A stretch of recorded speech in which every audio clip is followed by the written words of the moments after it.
Hello, and welcome to Networking Unleashed, Building Profitable Connections. Welcome back to the show, folks. I'm your host, Michael Forman, and you're listening to the podcast where networking is more than just awkward handshakes and bad coffee. It's an art and a talent. But here's the twist, it's an art and talent you can actually learn. Yes, even if you're the person hiding in the corner at every event pretending to check emails. Networking isn't just a nice skill to have, it's a game changer. When you get good at it, you'll wonder why you didn't start sooner. More connections, more opportunities, more profits. It's like unlocking a cheat code for life. So, whether you're the life of the party or the just let me stay at home and text type, we've got something for you. So, stick around. Let's turn those awkward small talk moments into big wins. I've got actually an incredible guest today. Her name is Amanda Hengst, and she's got really a comprehensive background, but I'm going to let her go into it. But I will just say that Amanda survived a cult life and trafficking to become the Millionaire Muse, and her journey embodies resilience transformed into results.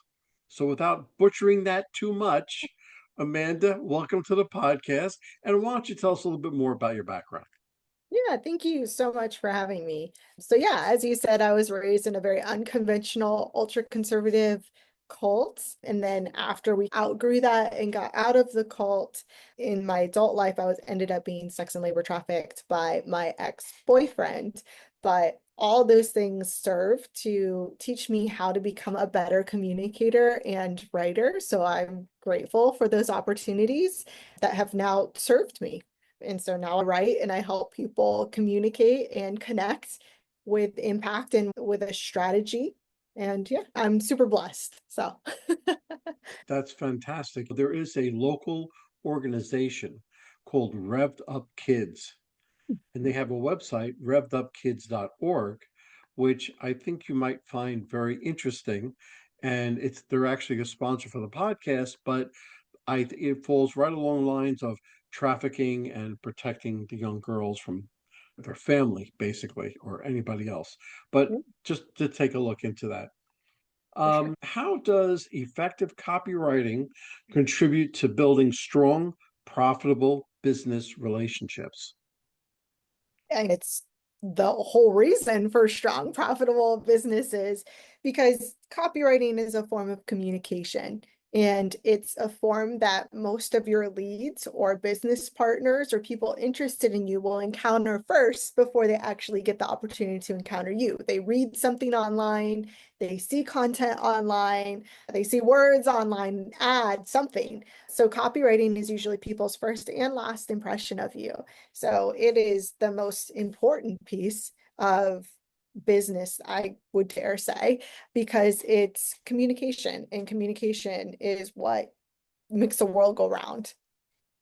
Absolutely right. The networking and communication is the crux of, I would say, every business, but it's every person as Mhm. well. So it's very important. What are customer pain points most businesses overlook when crafting their message? They often tend to try to speak with their own voice to the person they are right now instead of looking at who their ideal client is and speaking to that person. They get too caught up in their own brand voice or their own personal voice that they forget that they're not trying to sell themselves. They're trying to sell themselves 5 years ago. And they want to go too deep too quick and they completely go over their prospects' heads completely, or the person they're looking to connect with. That's very good information and very good insights. How can professionals use networking insights to create more persuasive and conversation driven copy? I love the test of seeing how people introduce me because how they introduce me is how they actually perceive me. And it tells me what my communication and how they're interpreting either my copy or my communication. That's a telltale sign. If they don't know how to explain who you are or what you do, that's a massive problem and a massive disconnect. So I'm always curious in networking events or even situations like this, how people end up introducing you to other people. Pay attention to that because that will give you insight into how people are interpreting your copy or your messaging. And then also, you get to practice new different lines. You get to practice new different catchphrases. You get to practice new different titles that you want to try. And it's a really great instant feedback. People go, oh, that's usually a good sign. Or if they go, oh, okay, then that means you're boring. So paying attention to how people interact with you when you talk about what you do, how people introduce you, is almost instant marketing feedback and very valuable data. Yeah, and you're touching on so many points, so many networking points, which are so on point that Mhm. I don't know where to begin. As far as I'm concerned, you're doing everything correct. When you give that 30-second elevator pitch or speech that you want to give, you're seeing the reaction. So if the reaction isn't good from what you say, then you're like, all right, I'm going to scrub that and I'm Mhm. going to try something else. So you're Mhm. right. So you see by the actions and reactions of everybody concerned. Yeah. Can you share a framework or method for crafting copy that speaks directly to a customer's pain points? That's a good one. What I normally do when I'm writing is I look at what I want the end result or emotion to be, and I work backwards from that emotion. So if I want peace, then I start working backwards with how do I create the emotion of peace inside that and what words am I using? And I start to curate the phrases, even the pattern, even the rhythm of the sentence, the rhetoric around how do I create a nice and consistent pace so that it feels peaceful versus if I want to create urgency, I'm going to jumble a bunch of words together. I'm going to use short sentences. I'm going to use all capitals. I'm going to structure it differently to create a different emotion. So I start at the end emotion and work my way backwards. That's great. And I want to touch upon something that is relevant to this, but also the question before is that you have to have active listening. You have to be able to listen to everybody, not hear them, but actually listen to them. And of course, then there is the pause after the listen, because what does that tell the person? That you were listening. So you might say, I understand that you said blah, blah, blah. So that tells them that you were listening to what they had to say. And it makes them feel better. It invokes a bit of confidence and it tells them what you're doing. 100%. What strategies do you recommend for quickly identifying a potential client's true needs during a conversation or networking event? I let them tell me. So a lot of times I'll lead with what's going on in your world? What's something good? What's something bad going on in your world? And if they immediately go to business, then I know that's where their focus is. If they go to something outside of business, whether it's family or my kid's been sick or something like that, then I can get a grip on where their priorities are at. Not to say like one's better than the other, it's just where their mind frame is. And then I start navigating that and connecting with them on that level. So I ask a lot of open-ended questions that will let them tell on themselves. So I don't go in and say, you need copywriting, and I'm pitching email sequences to you.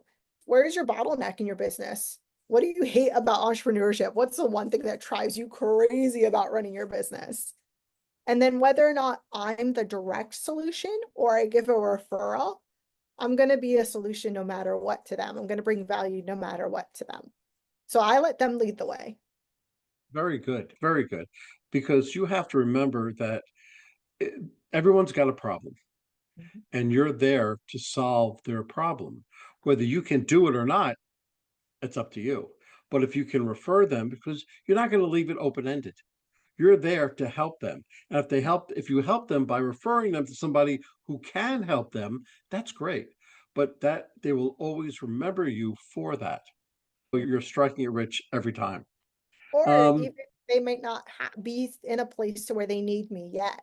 They might not have their LLC set up. They might not have even their business formatted or their systems. So it might be a train wreck if I try to get in and help them right now. So if I can set them up for success to where I can get them to a place to where they'll actually need me and my services, that's a win as well. Absolutely. And if you put all their information into your CRM or whatever you use, and you may deal with them 6 months down the road, just touching them like once a month or something, say, hey, look, I'm here. How's this? Or how's that? How's it going? And you're keeping in their mind. So again, that's very good. Okay, so what are some real world examples of what great copy turned a casual business connection into a long-term client? Goodness. Oof. My mind is running a million different directions. Good job.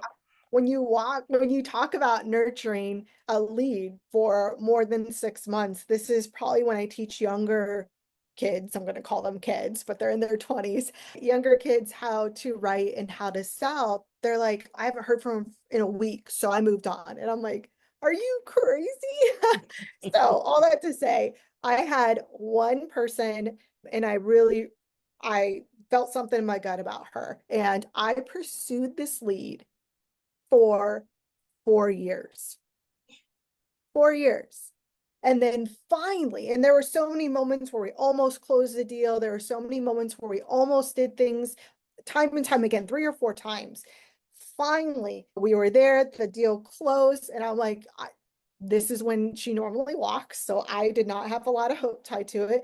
But then the wire came through, and she's spent over $150,000 with me within a couple months. So it was well worth that nurture, and it was well worth a casual conversation of, I would love to do this for you, and just offering value, offering support, offering a script or an email or just favors now and then and again to get her to a point to where she was ready to. I had so much trust and history built with her that she was more than willing, once she finally got to that point, to spend a lot of money. And so we just finished her book, is one of the things we've done for her, and it's in editing right now, so it's going to come out pretty soon. Oh, good. That falls along the lines of, because in networking, the networking world, if they know you, if they like you, if they trust you, they'll do business with you. And you built that trust because your whole thing when you're meeting somebody, whatever, is to break down that wall and to build up your trust. And that's what you did. That's what you did over the 4 years, of course. But then when it came time to her signing on the dotted line, there was no problem because she trusted you. Yep. And Yep. that's the whole thing. Very Yeah. good. Okay, so get ready for this questions. Okay. What are the biggest mistakes people make when trying to write persuasive copy for their business? They are too focused on selling and forget that they're talking to a human and they need to connect with a human first. So they go straight into this weird, like when you go to Starbucks and that there's that customer service voice, and they're like, "Hi, welcome to Starbucks." Yeah. They do not talk that way in normal life. And people slip into this customer service voice when they start writing copy, and they forget that there's a human that they're interacting with. They don't have to put on that weird customer service robotic voice. Just talk like a normal person and it's going to go over so much better. So I talk people out of, I'm like, stop it, stop selling, start connecting. You don't need more leads, you need more conversations. Very good. Very good. Very good. Because really, and I say this because it's as of the pandemic, because the days of your building your customer base, that's really out the window. This is now a time of building relationships. And those relationships will become fruitful, of course, but it's all about you and your follow up to the people that you just met, and everything comes together. Yep. The So that's money is always in the follow-up and value-based follow-up, not just, hey, what do you think? Hey, you ready to sign? Hey, you ready to get to work? No, it's, oh, I saw this article about pickleball and I know you mentioned you love pickleball and I thought of you.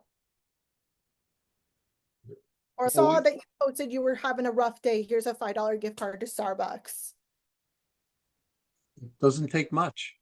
It No. doesn't take much. Just knowing that you cared that much about me, and I'll always keep you top of mind.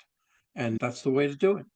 Yes, sir. How can someone who isn't a natural writer improve their ability to craft compelling messages for networking follow-ups? Chat GPT. And okay, I say this with great power comes great responsibility. So Absolutely. ChatGPT is a tool. It is not an end all be all. But what you can do is compose your first draft, throw it into ChatGPT and ask it, hey, I need you to be my copywriter. Where would you improve this? This is a follow-up email. I want it to be casual. I want it to be warm conversation, whatever adjectives you want to use, and it'll generate. And my favorite thing to do with ChatGPT right now, I go, is that the best you can do? Is what I ask it. And it like snaps to attention and gives me some great results after I challenge it. That's super funny. But I think people are underutilizing ChatGPT because they're afraid and maybe they don't understand how to use it in a way that will maximize their skill. They're relying on it for skill completely. And no, use it like a tutor, use it like a tool, use it as something that can train you to be better because it most definitely can. Good. And what you said was so correct. I don't know if you could put a thing on correct, but ChatGPT is a tool for them to use. And if they're just starting out, it's a great tool for them to start, but they have to put their own personality into it, their own spin and everything. So just use it as a tool. Don't use it as an end all. No, no, you should Very always good. have the last human touch on it. You should never let ChatGPT have the last touch on your copy ever. Absolutely. Absolutely.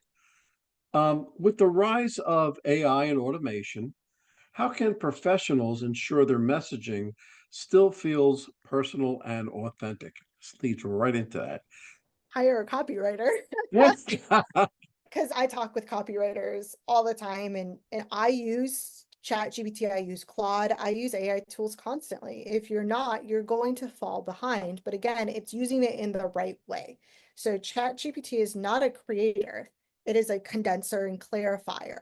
Sam Altman actually gave an interview on this, and he said people are using it completely wrong. They're using ChatGPT to create and expand when it was built to condense and clarify. So what you need to do is word vomit onto ChatGPT and ask it to clarify, condense, cut it down instead of asking it to create. We as humans, we're one of the few creatures that can actually create brand new organic things. And I have a whole weird spiritual theory about this, but I won't bore you with that.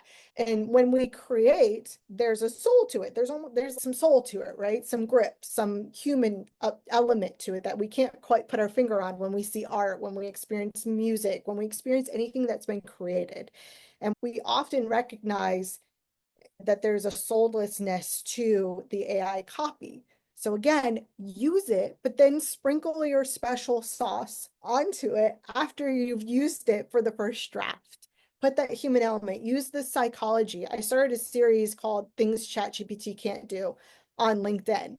And I'm diving into the different psychology approaches that ChatGPT won't think to do. I'm diving into the different rhythms of rhetoric that are used from great writers, from great speech givers. And it's stuff that ChatGPT doesn't think to do because it doesn't think, it just copies.